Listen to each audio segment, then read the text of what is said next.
Baik Bapak Ibu, acara selanjutnya yaitu pemaparan program diklat metode asinkronus diklat STCW dan non-STCW yang ada di BP3IP, sekaligus diskusi tanya jawab yang akan disampaikan oleh Kepala Bidang Penyelenggaraan BP3IP Jakarta kepada Bapak P. Marcelo Lopulalan, MPD MRE. Kami persilakan.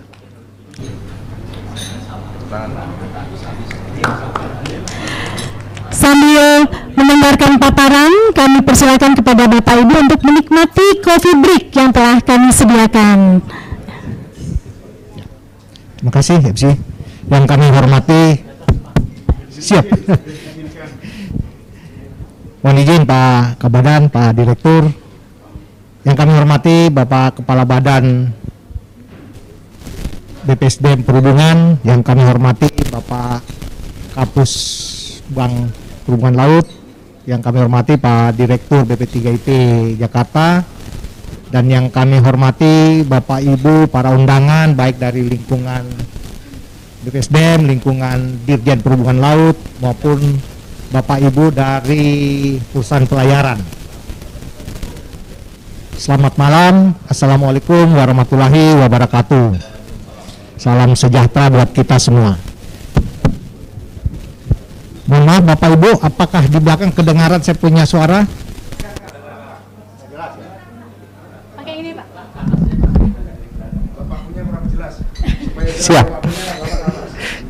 Jadi malam ini kami BP3IP mau mempromosikan diklat kita dengan metode asinkronus. Diklatnya itu sebenarnya adalah peningkatan. Mungkin Bapak Ibu yang dari UPT Laut punya diklat pasis.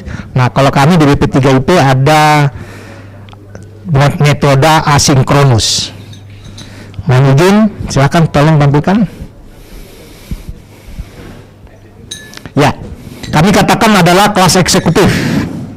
Ya, kenapa kami punya ide ini? Karena begitu banyak alumni BP3IP di perusahaan pelayaran. Next. Nah, ini kalau kita lihat perusahaan pelayaran sebagian kecil yang ada di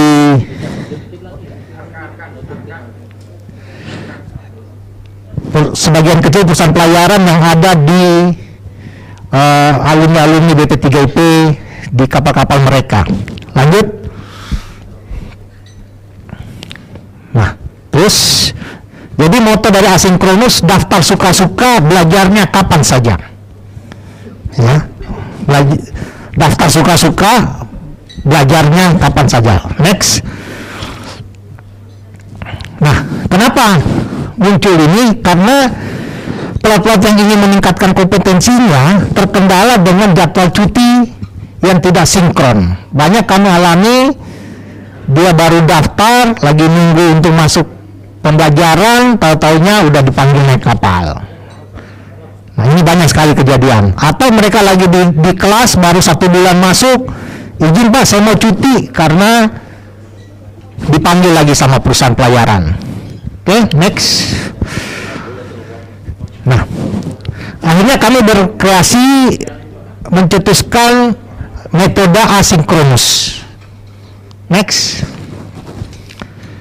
Nah, jadi ada dua antara kelas reguler dan kita katakan kelas eksekutif. Kalau reguler itu yang saat ini biasa kita laksanakan, ada asinkronus.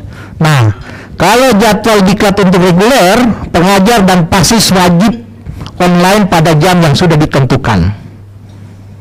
Ya, sedangkan untuk asinkronus, pasis bebas memilih waktu untuk daftar diklat, mengakses materinya, ya, dan mengerjakan tugas yang diberikan oleh pengajar. Lama diklat harus sesuai dengan jadwal yang sudah ditentukan kalau reguler.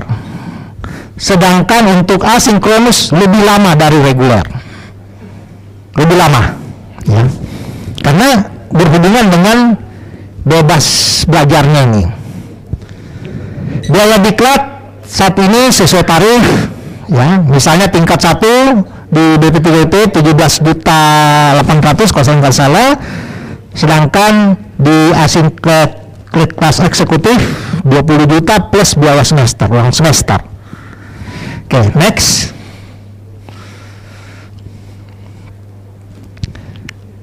Jadi waktu mereka contoh timeline-nya, minggu pertama daftar seperti biasa, memasukkan persyaratan dan lain sebagainya. Setelah itu kita akan buatkan jadwalnya dia yang bersangkutan. Nah, pendaftarannya mereka ini tidak harus sesuai dengan jadwal yang kita buat. Jadi kalau misalnya sekarang hari Kamis para pelaut itu mendaftar, Senin besok dia sudah akan kita berikan jadwalnya. Satu orang yang daftar ya sudah satu orang aja kita ajarkan. Dua orang. Beda dengan kalau yang reguler. Reguler kadang-kadang kita lihat break even point. Break even point-nya misalnya 10 orang, ya tunggu 10 baru kelas bisa jalan. Oke, next. Nah, saya ambil contoh untuk tingkat 1. Ya, sambil contoh ini tingkat 1. Kalau yang reguler, lama diklatnya itu kalau katakanlah dia masuk Januari, April dia selesai, wadenya Mei kurang lebih dia bon voyage. Ya, biasanya minggu pertama, minggu kedua Mei mereka bon voyage atau wisuda. Nah, sedangkan asinkronus, katakanlah dia masuk bareng bulan Januari, ya, dia punya waktu untuk bisa menyelesaikan teorinya, kita kasih waktu sampai bulan Mei dia bisa selesaikan. Misalnya kapalnya dia lagi tidak bisa mengikuti waktunya terkendala, dia bisa selesai sampai maksimal Mei. Juli Desember dia mengikuti praktek.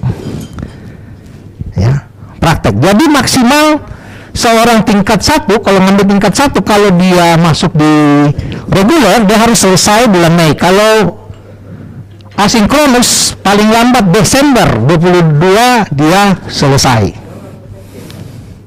Januari dia sudah bisa wisuda.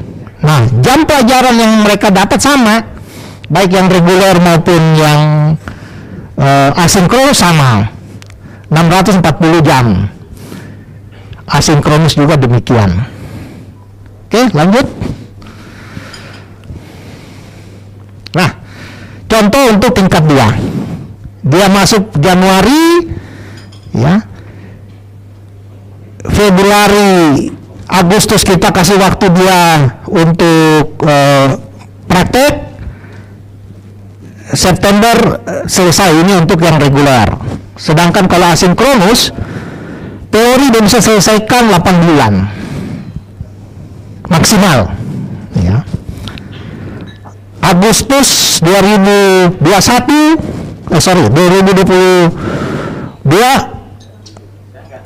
dia bisa sudah mulai praktek plus 10 bulan, jadi dia bisa selesai sampai September 2023. Jadi kita kasih keleluasan. Kalau dia mau cepat, ya dia bisa ngambil yang reguler. Tapi kalau dia karena terikat waktu, ya terkendala oleh waktu, dia bisa ngambil yang asinkronus. Oke, lanjut. Ini contoh DP2. Sekarang DP3, ya. Sambil contoh juga, kalau reguler dia masuk bulan Januari, maka untuk DEK dia bisa selesai bulan Juli, sedangkan tekniknya selesai di Oktober 2022. Ini yang reguler. Kalau asinkronus dia masuk Januari misalnya 2022, praktek kita kasih kesempatan September dia sudah bisa mulai. Ya. September 2022, terakhir dia selesai di Oktober 2023. Tapi bukan berarti asinkronus ini, contohnya tingkat 3 ini mereka selesai tahun 23. Bisa saja kalau dia lebih cepat. Misalnya dia selesai di bulan September 23, silahkan. Tapi dia tidak bisa lebih cepat daripada yang reguler. Ya, dia tidak bisa lebih cepat. lanjut. Tingkat 4 juga demikian. Ya, kalau yang reguler masuk Januari, mereka selesai di bulan Mei. Bulan Mei. Sedangkan untuk tingkat 4 asinkronus, kalau dia masuk Januari 22, dia bisa selesai di Juli 23. Nah, yang harus mereka lakukan pada saat praktek, tetap pembelajaran teori tetap bisa online. Sedangkan pada saat mereka praktek, mereka tetap harus datang ke BP3IP. Nah, prakteknya ini mereka bisa pilah-pilah. Karena prakteknya misalnya tingkat 1 prakteknya 3 bulan, dia mau datang sekaligus habiskan 3 bulan boleh. Atau yang bersangkutan mau datang, Pak, saya 1 bulan dulu, Pak. Nah, misalnya bulan Juni ini dia datang tanggal 1 Juni, Pak, saya mau masuk praktek, cuma bisa waktu saya 1 bulan. Nah, 1 bulan 30 Juni silahkan dia balik ke kapal. Nanti Oktober baru dia balik lagi, tinggal menyurat ke kami, Pak, nanti saya bulan Oktober saya balik, silahkan. 1 bulan lagi, minimal dia harus ambil 1 bulan praktek, dia balik lagi Oktober. Yang penting dia tidak boleh, kalau tingkat 1 dia tidak boleh melewati maksimal 1 tahun. Itu yang kita batasi mereka. Kalau misalnya tingkat 4 ya maksimal Januari sampai Juli 2023, 1,5 tahun maksimal. Kalau lewat dari itu ya mohon maaf, kita berhentikan yang bersangkutan. Oke, lanjut. Nah, ini biaya-biaya yang kami berikan kepada diklat reguler 17.800.000 misalnya tingkat 1, sedangkan asinkronus 20 juta.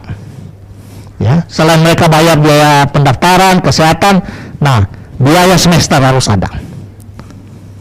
Mereka bayar tambah 1 juta. ANT2 misalnya kalau reguler 21.700.000, kalau asinkronus 24.900.000 plus 1 juta. Demikian seterusnya sampai tingkat 4. Asinkronus kami baru bikin sampai tingkat 4. Tingkat 5 kami pertimbangkan belum kami bisa berikan. Karena mengingat kondisi kompetensi daripada tingkat 5, kita perlu yang betul-betul yang di drill lebih bagus. Sehingga mereka untuk tingkat 5, mengambil tingkat 5 mereka harus ke BP3IP. Nah, biaya-biaya ini belum termasuk biaya pelaksanaan bond voyage atau wisuda nantinya. Oke, lanjut. Nah, selain tadi, kalau tadi itu adalah diklat-diklat STCW, sesuai regulasi STCW, kami juga di BP3IP melaksanakan diklat-diklat non-STCW. Contohnya adalah Inapornet tipe A. Kita sudah laksanakan diklat Inapornet dan sudah ada beberapa pelabuhan yang kita laksanakan kegiatan ini. Sudah ada beberapa. Nah, mungkin dari teman-teman dari perusahaan pelayaran, jika ingin pegawainya mau diikutkan, silahkan. Oke, lanjut. Selain Inapornet, kami juga punya ORU, diklat ORU. Nah, kalau ORU ini semua, saya kira semua UPT Laut punya diklat ORU. Oke, lanjut. Inapornet tipe B. Ya. Tipe A, tipe B. Lanjut. Kami juga melaksanakan TOT 609 dan 312, ya. Tapi setiap kali kita melaksanakan TOT tentu kita harus minta izin kepada Pusbam Laut. Tapi untuk Bapak Ibu yang mau mengikuti pasti akan bisa mendaftar di tempat kami. Lanjut. TOT 312 juga. Lanjut. Diklat mengelas. Ini diklat baru, kami juga sudah buka untuk diklat mengelas, ya. Silahkan, mungkin dari perusahaan pelayaran membutuhkan pegawainya untuk mengikuti diklat kelas bisa ke tempat kami. Oke, lanjut. Hidrogen sulfur H2S juga kami punya kegiatan diklat demikian. Lanjut. Penanggulangan pencemaran. Ya. Ini juga diklat-diklat yang kami laksanakan di BP3IP dan semua diklat-diklat tersebut sudah pada berjalan. Ya, sudah pada berjalan. Cuma rata-rata kerjasama, ya. Perusahaan pelayaran mengirim 5-10 orang atau perusahaan-perusahaan ini mengirim. Ya. Untuk yang pribadi-pribadi rata-rata untuk diklat-diklat non STCW belum ada, kecuali yang TOT 609 dan 312. Nah, itu pribadi banyak. Tapi kalau dia bilang Pak sampai hari ini rata-rata diklat kerjasama. Tapi pada dasarnya kita siapapun yang mendaftar silahkan kami buka. Lanjut, port facility juga kami laksanakan. Lanjut, PKBM. Nah, ini PKBM banyak. Kemarin bulan lalu terakhir kami ke Merauke. Kami laksanakan PKBM di Merauke. Tahun lalu kami ke Banjarmasin. Ya. Tuh. PKBM sudah banyak, beberapa perusahaan sudah kerjasama dengan kami. Ya. Bulan lalu kami dari ini. Oke, demikian Bapak Ibu. Mohon maaf jika dalam pemaparan kami ada beberapa hal yang mungkin kurang berkenan. Kami mohon maaf. Demikian yang kami bisa sampaikan. Akhir kata, wassalamualaikum warahmatullahi wabarakatuh. Waalaikumsalam warahmatullahi wabarakatuh. Terima kasih kepada Pak Marcelo atas paparannya. Mungkin dari hadirin di sini ada yang mau ditanyakan seputar diklat-diklat yang ada di BP3IP. Kami persilakan Bapak Ibu.